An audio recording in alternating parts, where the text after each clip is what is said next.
Welcome to the county seat. I'm Derek Dowsett. We are going to meet up with Chad Booth and some special guests a little bit later in the program as we discuss NEPA.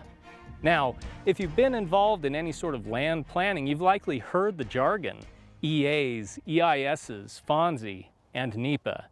Today on the program, we are going to talk about some changes made in the regulations in how NEPA is implemented and what that means for county government. But first, we need to talk about what NEPA is and what it does. The National Environmental Policy Act, or NEPA, was signed into law in 1970 by President Nixon. The intent of the law was to strike a balance between the extraction of natural resources on federal land and protecting the environment from future degradation of the air, water, soil, and general aesthetics of the landscape. 50 years later, we are seeing some of the consequences that law has created on the ground, as projects on federal land are often paralyzed by the process, although that was not the purpose of the law. The intent was not to tell these federal land managers what to do. NEPA doesn't require any sort of substantive outcome, but it does require that they have a very in-depth analysis before they make that final decision. There are three paths a federal agency can take when a project is proposed. If it is deemed that a project will have no significant environmental effects, an agency can approve the project under a categorical exclusion. If it isn't clear whether a project will have significant impact on the environment, they will conduct an environmental assessment, or EA, where they will determine that either there are no significant impacts, or if there will be an impact on the environment, they will head down the path of conducting an environmental impact statement, or EIS. An EIS will trigger a public scoping period where impacts and alternatives will be introduced for the project, resulting in a draft EIS and comment period, which after additional comments and input are considered, will become the final EIS and finally a record of decision. As you can imagine, this process takes time, but over the decades, things have gotten out of balance. The fundamental problem with NEPA is that the process has started to take too long over the years. There's been a lot of litigation where special interest groups would sue federal agencies saying, you didn't consider something that you should have considered. And courts have been very lenient in making decisions favorable to these environmental groups, requiring federal agencies to consider other elements that they didn't originally consider. And in response to that, federal agencies have just increased the amount of work so that now they're almost analyzing every little thing out there. And it just takes so much work and so much time that really important projects aren't getting done when they need to because of all these delays. In July of this year, the Council on Environmental Quality announced new regulations for implementation of NEPA, with an eye towards streamlining federal infrastructure projects and promoting better decision-making. The biggest change, I think, in these new regulations coming from the Council on Environmental Quality is to shorten the time frame for which federal agencies need to complete a NEPA project. They've said that an environmental impact statement now needs to be completed within 2 years, and an environmental assessment needs to be completed within 1 year. That's a huge change, and it'll give local governments a lot more surety knowing what's going to happen with something like a forest management project, which will often is an environmental assessment. If it can be completed in a year's time, that means that fuel loads can actually be removed from the forest much more quickly, but hopefully before a real disaster happens. We'll return with Chad Booth as he talks to Secretary Bernhardt from the Department of Interior and Senator Mike Lee about what these changes will mean here on the ground in Utah. We'll be right back.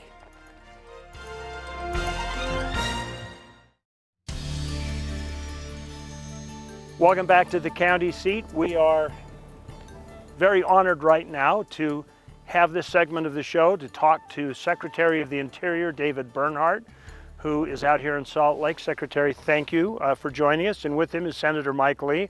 Always a pleasure to have you on the county seat. Good to be with you again, Chad. Thanks. Secretary Bernhardt, I would like to talk about NEPA and what particular part of the regulatory changes that are going into the rule you think are going to be the most significant for high federally land-owned states out like Utah? Well, I think overall this is the most significant change in NEPA by a president and his administration in 40 years. And the changes are quite fundamental. And they run the gamut from where we have multiple processes on BLM lands. We have planning, and we also do NEPA for planning. Now we'll only do the planning process. So there are provisions in these regulations that allow us to do one process versus two. The other thing that the regulations do that are very significant is they set page limitations and timelines. That's something Interior implemented a while ago, and so those will be locked into regulation. So how big of a cut is it? I mean, I've heard that NEPA sometimes has taken upwards of 5 years. What is that time limit? So we have, actually 5 years was BLM's average when we got there. We have projects that have gone 13 years, but we're now at 1.2 years, and it's actually going to go down below that. The goal for the regulations overall is it should never take more than 2 years for an EIS, and I think we'll be substantially under that most of the time. So do you think that puts the federal operation, I'm particularly thinking of mineral leasing and things of that nature and oil gas development, more in line with the state's Office of Mining and Gas? Yes. What the Trump administration through Secretary Bernhardt's leadership has done is bring us in line with where we should be, with where states that like Utah are responsible, and also foreign sovereigns in their own handling of their own NEPA-like, NEPA-inspired legislation. This is how it's supposed to work. So we're very grateful to the Trump administration and to Secretary Bernhardt in particular for these reforms. So the CEQ is not as hep as Department of Interior on some of these regulations.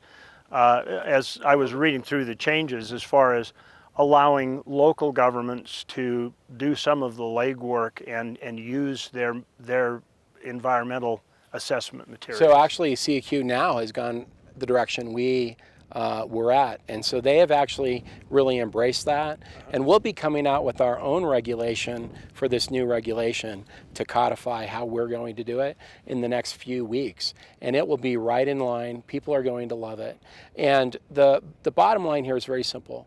The president wants us to ensure that we're not unnecessarily impeding progress, and where there's a bad project, we deal with it very quickly and move on. That's good for communities, that's good for the country, and we are going to work hand in hand with these local governments and the state government to move expeditiously with our processes to not be the impediment. And we've made real differences. I've seen in some states, they've told me that we're actually beating the state process. So I think that's a big turnaround in the federal government. So how important, Mike, do you think it is for this allowance for counties to take kind of the lead in some of the projects that are less federally impacted or engaged? Do you think that is going to help get a lot of stuff done? Or Secretary, either one of you can answer that. Oh, without question, I think it will. Anytime you give authority to those who are more immediately impacted by something, in those cases where it's applicable, it's going to make all the difference in the world to them. How hard was it for you to get the Washington culture, Mr. Secretary, to embrace the idea that counties and the state might have their own resource management plans? Because it still seems like there's a little bit of pushback on coordinating. We have a lot of great people that work for the Department of the Interior, the Bureau of Land Management. A lot of them live in these areas and work in these communities themselves, go to the grocery store. They know that together we can make much more progress than if we're on different pages. And that's what we're seeing, and we'll continue to push that view throughout. We just moved the headquarters of BLM, the Bureau of Land Management, west, so that they would be closer to the problems and to the land that they manage. And I think that will have a big effect. We've taken on BLM and NEPA. There's still other agencies that fall under your purview. Is there going to be more reviews like Fish and Wildlife and some? Well, we are undergoing. We continue to undergo. We've taken bold action on the implementation of the Endangered Species Act. We've modified how we list species in terms of threatened and endangered, how they're treated. We've changed how we do our consultation between federal agencies on projects. And we even have a proposal out defining habitat for the very first time, and also describing to the public in a regulation how we will go about the process of excluding areas from critical habitat. So we have been more forward-leaning on changes in implementing the Endangered Species Act than certainly any administration in my lifetime. The regulations that you're putting in place, they're codified, that gives them a certain amount of permanence, but another change of administration, it could flip. What is the best thing that we could do to try and really set some permanent consistency that will last decades? The first thing we could do is re-elect President Trump. We need more of Secretary Bernhardt's leadership. We need more of these kinds of reforms. In order for those to solidify, we had to have 4 more years of this administration. The next thing we really need to do in order to solidify them is to codify them. I've introduced legislation that would make permanent these reforms that Secretary Bernhardt has undertaken. We need that long term because he's the best that we've had in my lifetime. He won't be there forever, whether it's another 4 months or another 4 years. I hope it's the latter. We'll have another administration eventually, which may or may not share the views of the current administration. That's why in time I hope to get these things codified and into law.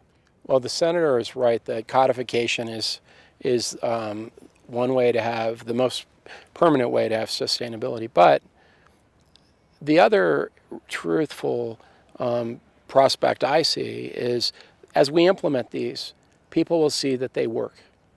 And I think it's very hard for somebody to come in and say, we now do something we used to do in 5 years, in 1 year, and we think it would make more sense to go back to 5 just for the fun of it. The reality is the American people have great common sense. These reforms are all designed to serve the American people better. And if we're serving the American people better, then the next idea better be an idea that even serves them better. How much heat do you think lies down the road for you making the coordinating agencies all be government agencies? I think that we deal with challenges all the time, and usually it works out. And I think that we'll work through that. Okay. Thank you very much. Appreciate you taking the time, and we'll just hand bump. And thanks a lot. We will be right back with more of the County Seat, continuing this conversation.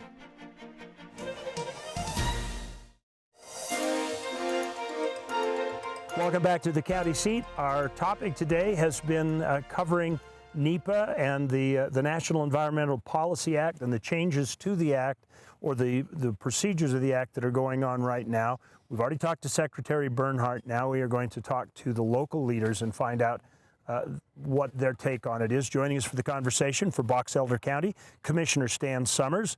We have Steve Lund, who is a commissioner from San Pete County and in the running for a seat in the state legislature.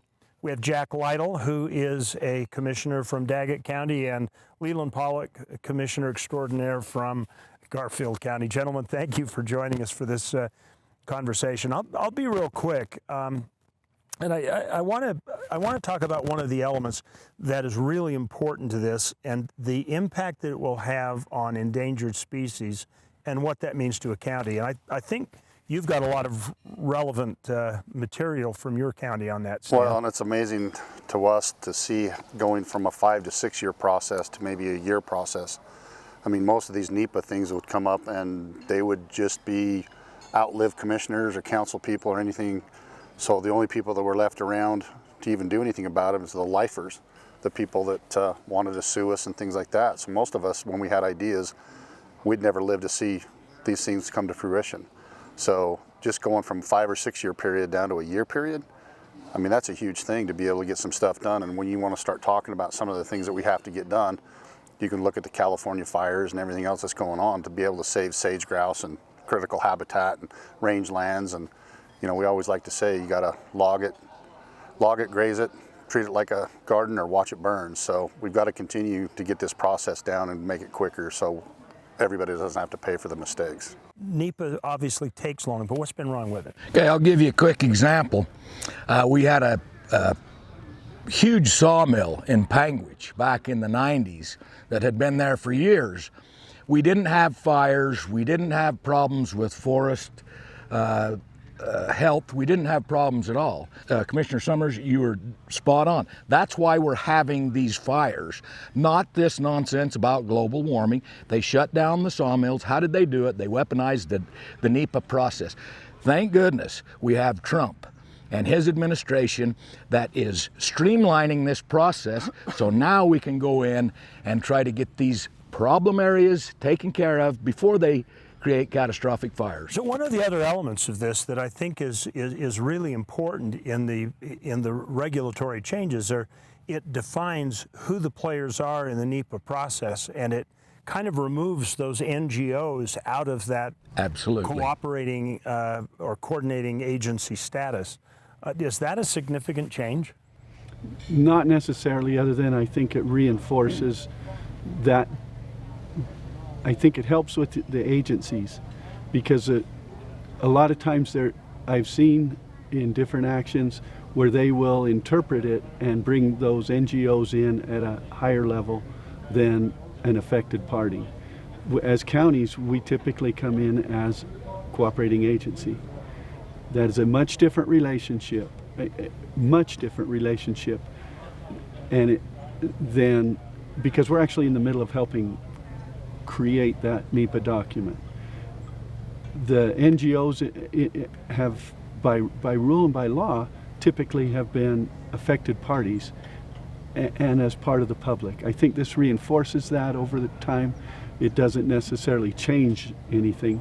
And the best part of what NEPA does, as much as we've seen it weaponized or put in ways, and I see what Leland's point, is the other part of it is to even that playing field again, to get it back to the facts.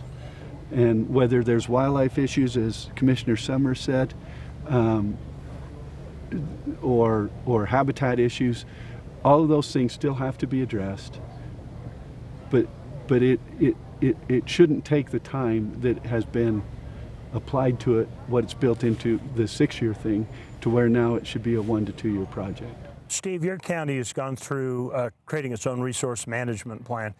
The change in regulation says that those are going to be given more credence and more cred in this whole process. Do you think that'll significantly change things? You know, it will significantly change things, and the reason it will is historically a lot of local citizens have been somewhat removed from the scoping project itself, and not necessarily because they haven't been aware of it, but because they have thought, well, this is more on a federal level, and now we have the opportunity to not only be involved in it, to even be a lead agency on it. Carbon County has been one of those counties that has been very, very good in making sure that they had a voice in any of the EAs or the EISs or any NEPA that takes place in Carbon County. And the rest of our counties, all 29 of them, have to be involved in the NEPA process. We have to be actively involved in it. We have to actually make sure that we hold their feet to the fire when it comes to our resource management plans. Is that lead agency a key factor to this? Because that's new, isn't it? It is very much a key factor to this.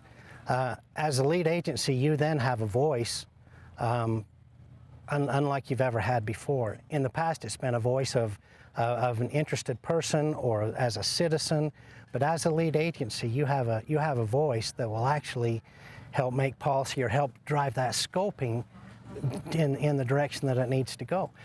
Isn't that really where the failure's been a lot of the time, is by the time groups get together and are opposed to something, they've already gone past scoping and they're in, final statement on plans. They've gone past scoping and they're almost back to a record of decision. So it's important that we stay involved from the very beginning in the scoping process of this. Scoping is where you actually go through what the intended process is going to be on the ground.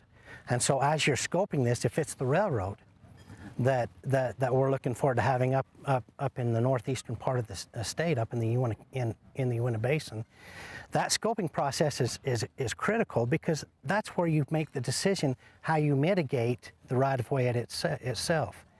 And the people on the ground, the people within those counties and within that association of governments, they know far better what that ground is going to be like and what that right-of-way looks like. And Steve, I was just going to say, a lot of us have felt like Horton Hears a Who. Yeah. You know, we have been yelling, we are here, we are here, we are here for a long time, and nobody's been listening. We finally got this avenue to where people are going to start listening to us, because we are the boots on the ground, and like our governor says, where the rubber meets the road, we are dealing with the ranchers and the sheep herders and, you know, everything else we've been talking about today. We know the things that are good for our county. We told Secretary Bernhardt it's like having the people in DC tell us when to water our lawns without having a camera out there. They have no idea that one thing does not fit everybody. One thing does not fit my county or Daggett County or Sevier or Grant, you know, anywhere you're at. It just doesn't fit. The alternative plans, they've streamlined that process too, about, you know, which alternate, you know, the different proposed plans. Does that really help this process as well? Well, they've streamlined, you just said it. They've streamlined this, they've streamlined that. This Trump administration has been a blessing for us on public lands. He's made it possible to get things done on public lands. Everything has been streamlined, modified, so now we're excited to implement this process and go forward. Chad, one of the interesting things about the alternatives, every time you have an EIS or you have an EA and you have dedicated a route or a right-of-way, you don't know what's under the ground. And so when you start building a railroad on that, you might inadvertently excavate a body or a skeleton or something like that, or something ancestral. You have to have the ability to mitigate that particular part of the right-of-way. And if there's alternatives already in place to make those mitigations happen, it streamlines again the process, and you're not locked up again trying to figure out what direction are you going to go. You just have a plan A and a plan B, and it just works better. Folks, that's all the time we have for today. Remember, local government is where your life happens. Be involved, be part of the process, and we'll see you next week on the County Seat.